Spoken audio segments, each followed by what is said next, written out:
सभी साथियों को लव सिंह चौहान का नमस्कार। आज हम जानेंगे तीज के बारे में। अपना गायत्री परिवार क्या कहता है तीज के बारे में और तीज की सही विधि क्या है और इस उपवास से आप कितना सारा फायदा ले सकते हैं। हमारे साथ है ज्योति दीदी जो कि गवर्नमेंट टीचर है मध्य प्रदेश शासन में। और ज्योति दीदी से हम आग्रह करेंगे कि आप सबको बताएं कि तीज कैसे करना चाहिए और तीज के क्या फायदे हैं।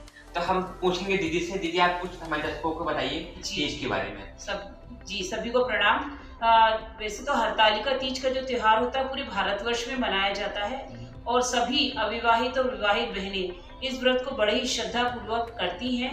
और इस व्रत को करने का सामान्यतः जो प्रचलन में है वो ये है कि माता पार्वती ने जब शिव जी को पति के रूप में प्राप्त करने के लिए चाहा था तो उनकी एक सखी ने उनको इस चीज की प्रेरणा दी थी कि वो तप करें और उस तप को करने के माध्यम से उन्होंने बहुत कठिन तप किया, प्रतीक्षा की। उसके माध्यम से उन्हें भगवान शिव को पति के रूप में प्राप्त किया था।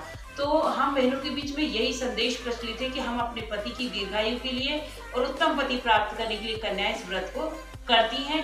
लेकिन हम चूंकि गायत्री परिवार में हैं और गायत्री परिवार में तो हमारा परम पूज्य गुरुदेव का एक दर्शन है शिव उपासना का, उसको भी हम यहाँ पर आपके सामने रखना चाहेंगे। जी बताइए। तो परम अच्छा, इससे पहले आप दर्शकों को एक बात बता दीजिए। जो अपने यहाँ एक प्रचलन है कि तीज के दिन कोई भी महिलाएं पानी नहीं पीती है, जैसा कि आप सब जानते हैं, तो क्या ये पूर्ण रूप में सच है कि इसमें क्या कर सकते हैं? तो प्राचीन समय से मतलब बहुत हमारी जो दादी नानियां वगैरह हैं उन लोग ऐसे ही व्रत करती रही हैं कि वो हरतालिका तीज को निर्जला व्रत करती थी। लेकिन वो उनके समय में ये उनके लायक था क्योंकि वो तितिक्षा उनके अंदर बहुत ज्यादा थी, सहन करने की क्षमता उनके अंदर बहुत ज्यादा थी, वो इतना सहन कर लेती थी। लेकिन जो आज का समय है, आज के समय में जो भी बहनें हैं, बच्चियां हैं, वो उतनी ज्यादा सहन शक्ति उनके अंदर नहीं है। और आज का समय भी ऐसा नहीं, टेम्परेचर वातावरण का बढ़ता जा रहा है, तो इस बढ़े हुए तापमान के साथ निर्जला व्रत करना अपने स्वास्थ्य के साथ खिलवाड़ करना है। तो हमारे शांतिकुंज से भी यही निर्देश होते हैं। आदरणीय शेर जी भी हमको यही कहती है कि बिना पानी पिए या बिना कोई लिक्विड चीज लिए आपको ये व्रत नहीं करना है। तो कोई जलाहार, जल, रसाहार वगैरह लेकर के हम इस व्रत को कर सकते हैं और वो आसानी से हो जाता है। तो निर्जला तो नहीं करना है क्योंकि निर्जला से बहुत सारे कॉम्प्लिकेशन शरीर में आ जाते हैं, बीमारी हो सकती है, हमारे शरीर में डिहाइड्रेशन हो सकता है। इसलिए जल पीकर ही उस उपवास को किया जाना चाहिए और जिससे ना बने तो रसाहार फलाहार भी कर सकती हैं बहनें। तो आप सब जैसे देख रहे हैं, दीदी कह रही हैं, शांति कुंज भी एक आदेश देता है कि आप निर्जला व्रत ना रहें। आप साथ में कुछ भी लिक्विड ले, आप आहार ना ले कोई बात नहीं, लेकिन आप जूस और पानी या फिर चाय आप ले, जिससे आपके बॉडी में सूखापन ना आए, लिक्विड बना रहे। इसलिए आप इस बात का ध्यान रखें कि समय के साथ इस चीज का बदलाव करें और पानी जरूर रूप से लें जिससे आप स्वस्थ रहें। दीदी और ऐसी कुछ सावधानी कि लोग दिन भर में कौन से काम करें या हल्के काम करें, ऐसा कुछ बताना चाहेंगी? जी हाँ, क्योंकि ये व्रत थोड़ा मुश्किल व्रत होता है क्योंकि हम लोग कुछ खाते पीते नहीं है आज के दिन, तो बहुत हमको आराम से रहना है, बहुत मेहनत के काम आज के दिन नहीं करना चाहिए। और साथ ही परम पूज्य गुरुदेव के पंडित श्री राम शर्मा आचार्य जी के उस दर्शन को भी हमें याद रखना चाहिए जिन्होंने कहा है कि शिव होकर ही शिव की पूजा करें।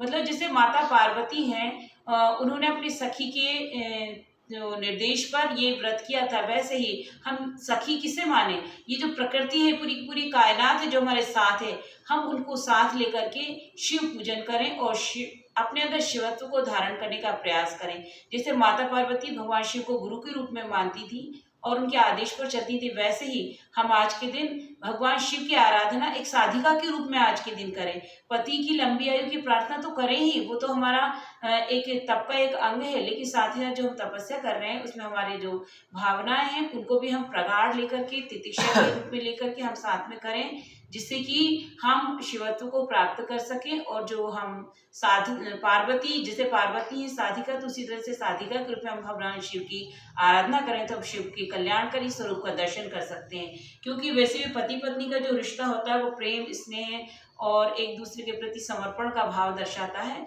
तो इस भाव को लेकर के हम भगवान की यदि आराधना करें तो उससे हमें भगवान की प्राप्ति भी हो सकती है। तो इस रूप में भी हम ये कर सकते हैं। तो जैसा आप देख रहे हैं, दीदी कह रही हैं कि तीज व्रत में आप इस बात का ध्यान रखें कि आप जितनी अच्छी भावना रख सकते हैं भगवान शिव के प्रति, उनके विचारों के प्रति, उनके आदर्शों के प्रति, तो वो भाव अपने अंदर लाने की कोशिश करें। कोशिश के करके ही आप इस तप का पूरा लाभ ले सकते हैं। आप सात्विक विचार रखें, आप आज के दिन स्वाध्याय करें, जैसा दीदी कह रही है अपने अंदर सात्विक विचारों का समावेश करें और ज्यादा मेहनत आप ना करें आज के दिन, क्योंकि आप आहार नहीं लेते हैं तो वैसे भी कमजोरी होती है और आहार कम रहेगा तो आपको मेहनत भी कम करनी है और अपने भावनात्मक दृष्टि को निखारते हुए इस व्रत का पालन करना है।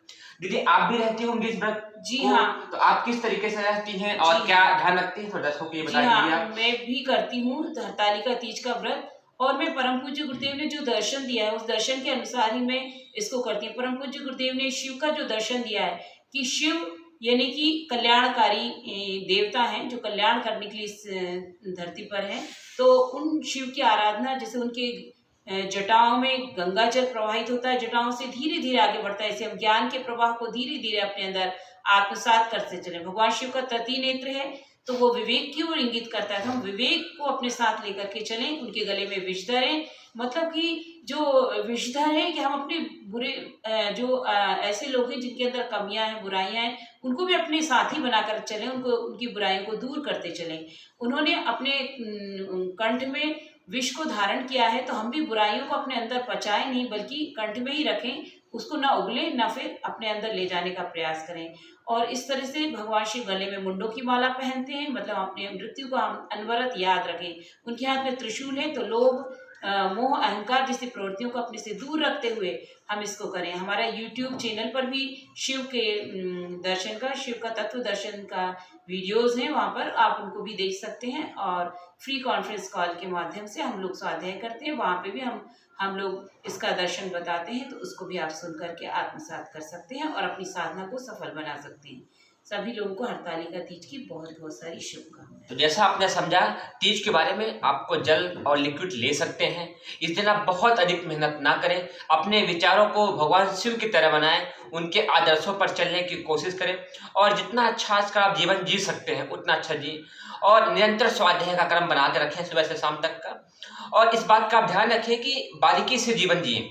आज के दिन स्पेशली यदि आप लापरवाही करेंगे तो आपको कठिनाइयों का सामना करना पड़ सकता है। समय के साथ बदलेंगे और उम्मीद है ये वीडियो आपको बहुत कुछ जानकारी देगा।